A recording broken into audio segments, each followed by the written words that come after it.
አልሰማሁም። በእውነት አማዝናለሁ። በጣም ይቅርታ። ይቅርታሽ ምንም አይፈይድልኝም። የእኛንም የልጃችንም ህይወት አሳጥተሽን ነበር። አይ ስንቴ ነው በሩ መቆለፍ እንዳለብሽ የነገርኩሽ? ተረድቻለሁ አቶ አድናን። ከዚህ በኋላ በጭራሽ አይደገምም። ተረድቻለሁ። ከዚህ በኋላ እንደዚህ አይነት ስህተት ባይ መዘዙ ከባድ ነው። ይሄ ሻንጣ ደግሞ ምንድን ነው? ለምን ተዘጋ? አንቺ ሴት ከዚህ ቤት ልትሄጂ አስበሻል እንዴ? ያው መረጃ ለጠባብሽ። በጣም ጥሩ። እሺ አሁን መልሷለሁ። ለተፈጠረው ነገር አድርጋለሁ። ከአሁን በኋላ እንደዚህ አይነት ድንጋጤ እንደማ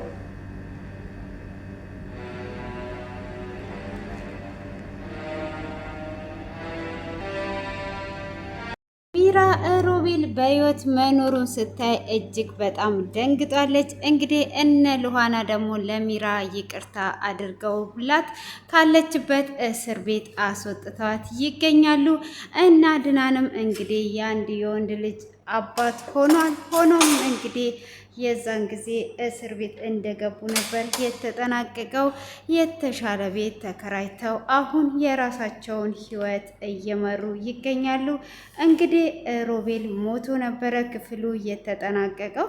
ዛሬ ላይ ሮቤል በህይወት አለ ማለት ነው። ሚራም እንግዲህ እስር ቤት ገብታ እጅግ በጸጸት እኔ የበደልኳቸው ሁሉንም ክጃቸዋለሁ፣ ሮቤልን ሳይቀር ክጃለሁ። ማንስ ለእኔ ይቅርታ ያደርግልኛል? ይቅርታስ ባያደርጉልኝ ማንስ ይፈርድባቸዋል? የኔ በደል ቀላል አይደለም ብላ ትላለች። እንግዲህ እጅግ በጣም እያዘነች ትገኛለች። ሆኖም እስር ቤት ሆኗ እንግዲህ እጅግ በማዘኗ ልቧ ተሰብሮ ይገኛል ማለት ነው። እንግዲህ ለምንድን ነው ይሄ ነገር የሆነብኝ? ለምንስ ነው ይሄ ሁሉ ክፋትስ ያደረኩት? እንደኔስ ክፉ ነገር ያደረገ አለ ወይ? ምን አይነት ክፉና ምን አይነት ክፋት ነገር ነው ያደረኩት? እያለች እንግዲህ ራሷን እየወቀሰች ትገኛለች። ሆኖም እንግዲህ አድናንና ሉሃናም ደግሞ የቤቱንም ውበት ጨምረው ትልቅ ቤት ውስጥ ገብተዋል። እንግዲህ ለልጃችን ስል ነው ትልቅ ቤት ያደረኩት፣ እንዴት አየሹ እያላት እንግዲህ ሉሃናም እየለመድኩት ነው፣ አሪፍ ነው፣ ደስ ይላል እያለች እንግዲህ የቤት ሰራተኛም ቀጥረው፣ ያቺ ደግሞ የቤት ሰራተኛዋ የሮቤል ሰው ናት ማለት ነው። እንግዲህ ሮቤል እነሱን ተከታትለሽ እነሱ እኔ መቼም በህይወት እያለው ሰላም አያገኙም፣ ሰላማቸውን አግኝተው እንዳይኖሩ ፈልጋለሁ። እነሱ ያሉበትን ነገር ታሳውቂኛለሽ፣ እኔ የምልሽን ነገር ሁሉ ታደርጊያለሽ፣ የማታደርጊ ከሆነ አንገትሽን ቆርጬ ነው የምጥለው እያለ እንግዲህ እያስፈራራት፣ እሷም እንግዲህ እሱ የሚላትን ነገር አለቃ እሺ እያለች እየታዘዘች ትገኛለች ማለት ነው። ሆኖም እንግዲህ እሷም በዛ አይነት መልኩ እየታዘዘች፣ ሉሃናም እንግዲህ ለምን ሄደን ሚራን አንጠይቃትም? ሚራን ይህኔ የሚጠይቃት ሰው ላይኖር ይችላል፣ እንሂድ ብላ አድናንን ትለዋለች። እሺ የኔ ፍቅር እንሄዳለን በማለትም ይነግራታል። እሱም እንግዲህ ለመሄድ ከተነሱም በኋላ እሺ አሁን እንሄዳለን በማለት እንግዲህ ለመሄድ ይነሳል ማለት ነው። እንግዲህ ለመሄድ ከተነሱም በኋላ ልጅቷን ይጠሯትና ልጁን ጠብቂ፣ የሆነ ሰው ጠይቀን እንመጣለን በማለት እንግዲህ ይናገራል ማለት ነው። እንግዲህ ያንን ሰው ጠይቀን እንመጣለን ባሉበት ሰዓትም እሷም ለሮቤል ትደውልና ሮቤል ይደውልላትና በቃ አሁን ሊወጡ ነው ሰው ሊጠይቁ ብላ ትለዋለች። እና በዛን ሰዓት ተዘጋጅተህ ምንም ነገር ሳይፈጠር መምጣት ትችላለህ ብላ ትለዋለች። ሮቤልም እሺ እና አሁን ምን እያደረጉ ነው ብላ ስትልም አሁን ፍቅራቸውን እየተገላለጡ ነው፣ ፍቅራቸው ራሱ ያስቀናል ብላ ስትለውም ስለነሱ ፍቅር ለምንድን ነው የምትነግሪኝ? ይህን ፍቅራቸውን ጅም አድርጌ ነው የማጠፋው፣ የምን ፍቅር ነው በማለት እንግዲህ እጅግ በጣም እየተናደደ ይገኛል ማለት ነው። ሆኖም ሚራን ሊጠይቋት እየሄዱ ነው፣ ሄደዋል ብላ ስትለው ይሄ በጣም ጥሩ እድል ነው፣ ስለዚህ ማንም አይኖርም፣ አሁን እኔ እመጣለሁ ብሎ ይላታል። በጋሼ በጣም ጥንቃቄ አድርግ፣ በኋላ ደግሞ የሆነ ነገር እንዳይፈጠር ብላ ስትለውም ጥንቃቄውን አንቺ አይደለሽም ለእኔ የምትነግሪኝ፣ እኔ ራሴ አውቀዋለሁ ብሎ ይላታል። እሱም እኔ ራሴ አውቃለሁ፣ የምንም አይነት ጥንቃቄ ለእኔ አያስፈልገኝም፣ አፍሽን ያዥ ብሎ ይላታል።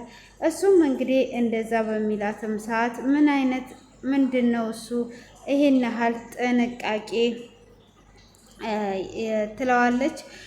እነሱም ሚራ ጋር ሄደው እንግዲህ ሚራም እነሱን ስታያቸው ይቅርታ አያደርጉልኝም ብላ ብቻዋን እየተገዘች የነበረችው እነሱን በምታይ ሰዓት ይቅርታ ትላለች ማለት ነው። እንግዲህ ይቅርታ ሊያደርጉላት ሲሄዱ እጅግ በጣም ትደነግጣለች። እውነት ለእኔ ይቅርታ አድርጋችሁልኝ ነው ወይ ብላ ስትልም አዎ አንቺ ይቅርታ አጥፍተሻል። የሰው ልጅ ሁሉ ያጠፋል፣ ይሳሳታል። የማይሳሳት ሰው የለም። ስለዚህ ምንም ችግር የለውም። ዋና ከስህተትሽ መማርሽ ነው። ከስህተትሽ ተምረሽ እንደ ሉሃና ትሆኛለሽ ብዬ ተስፋ አደርጋለሁ ብሎ ይላታል። እንግዲህ ያንን በሚላትም ሰዓት እሱም ተስፋ አደርጋለሁ ብሎ ሲላት እኔ እቀየራለሁ፣ ግን የፍርድሽ ነገርስ እንዴት ሆነ ብሎ ሲጠይቋትም ጠበቃ አምጪ ትለቀቂያለሽ ተብያለሁ ብላ ትላለች። እና ጠበቃ ሽሳ ብለው ሲጠይቋትም ጠበቃዬ አሁን ላይ ጠበቃ የለኝም፣ እኔ ማንም ሰው እኮ የለኝም ብላ ትላቸዋለች።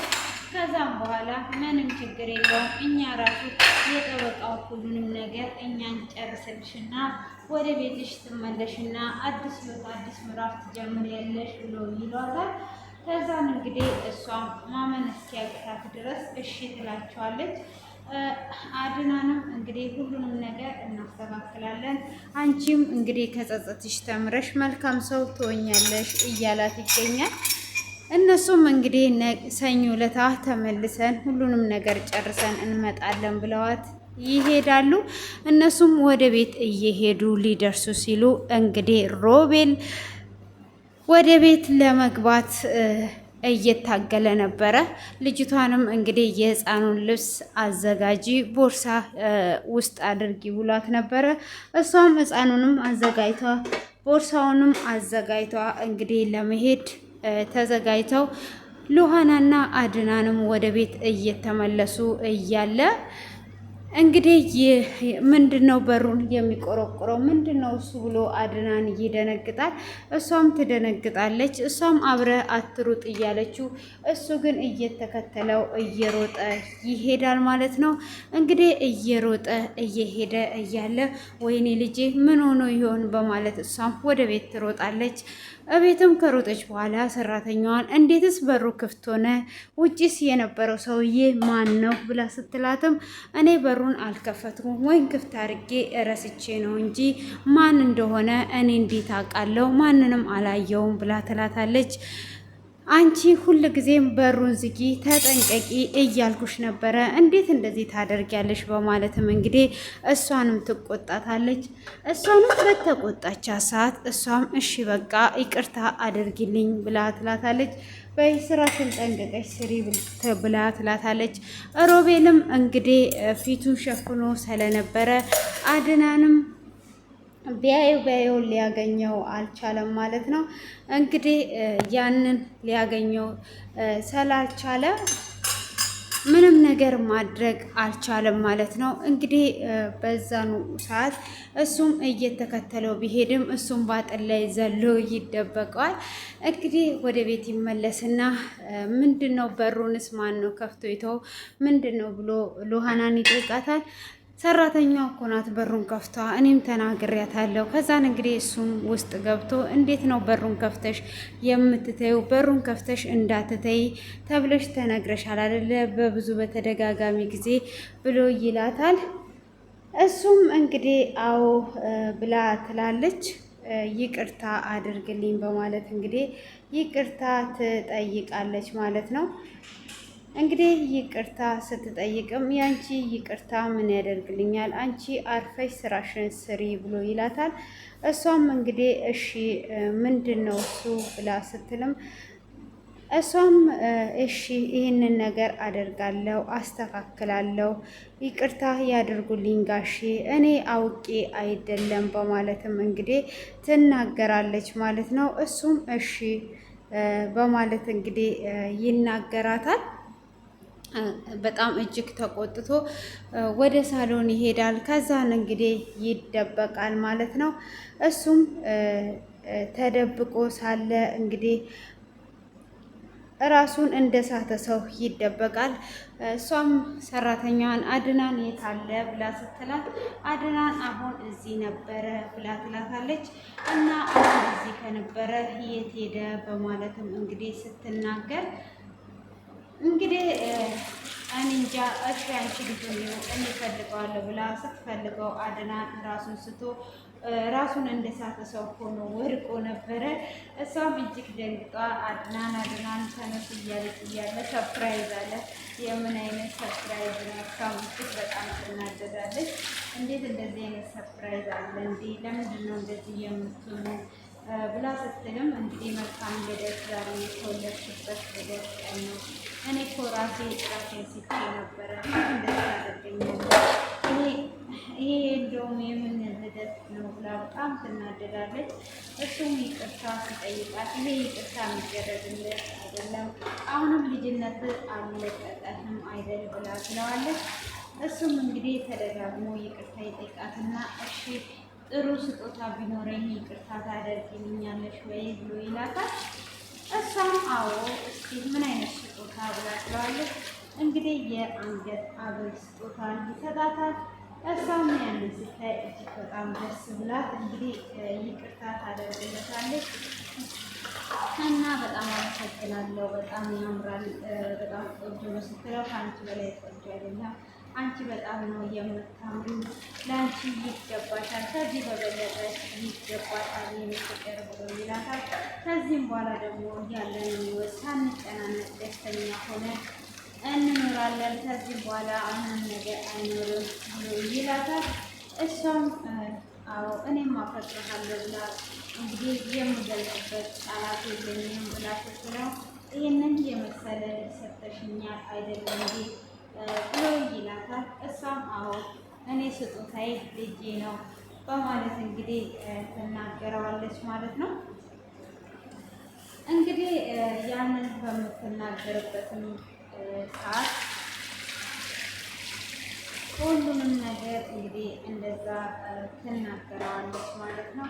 ሆኖም በዛም ሰዓት እንግዲህ ከተናገረችው በኋላ ይቅርታ ተደራርገው ሀብሏን አድርጓ እጅግ በጣም ተደስተው እንግዲህ እሱም ሰላም እየተሰማኝ አይደለም፣ ምንድን ነው በዚህ ቤት ውስጥ የሆነ ነገር የሚመጣ ነው በማለት እንግዲህ እጅግ በጣም እየተጨነቀ እሱም ገብተሽ ረፍት አድርጊ እኔ የሆነች ስራ አለችኝ ብሎ ይላታል።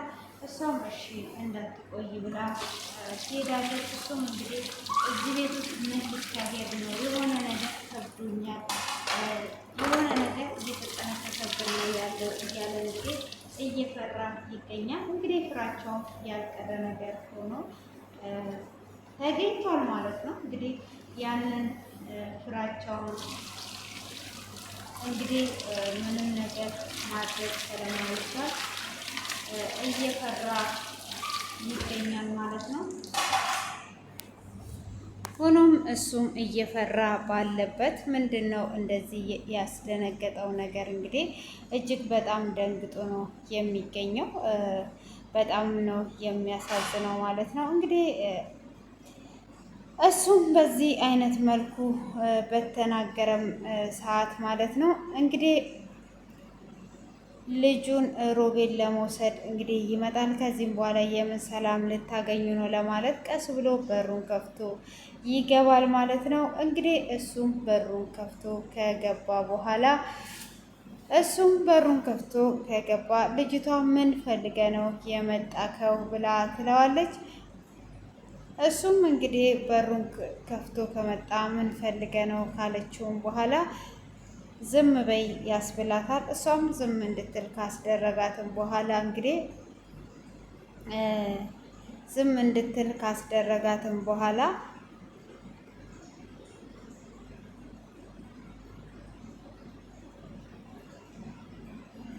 ልጁን ገብቶ ወስዶ እየወጣ ክፍሉ ተጠናቋል። ቀጣዩን ይዤላችሁ እመጣለሁ። መልካም ቆይታ